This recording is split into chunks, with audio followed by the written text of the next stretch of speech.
একজন মানুষের জীবনে সবচেয়ে বড় শক্তি কি জানো? তার নিজের স্বপ্ন আর তার পরিবারের হাসি।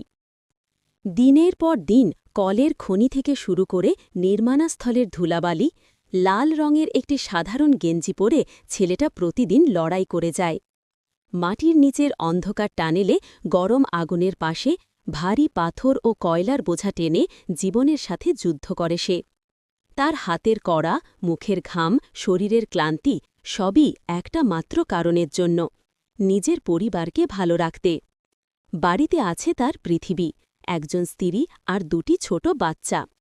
তারা হয়তো জানেই না প্রতিদিন তাদের হাসিটুকুর জন্য একজন মানুষ কতটা কঠিন পথ পাড়ি দেয়।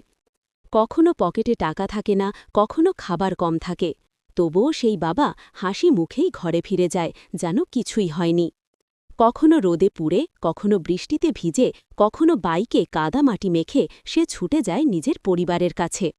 কারণ দিনের শেষে তার শক্তি শুধু একটি, তার সন্তানদের হাসি। কোনো একদিন ভাগ্য বদলে যায়। হাজারটা কষ্টের পর সে খুঁজে পায় নিজের সোনার মুহূর্ত, নিজের কঠিন পরিশ্রমের প্রতিদান। কোলের খনি থেকে শুরু করে দোকানের ঝলমলে আলো ধীরে ধীরে উঠে দাঁড়ায় সে।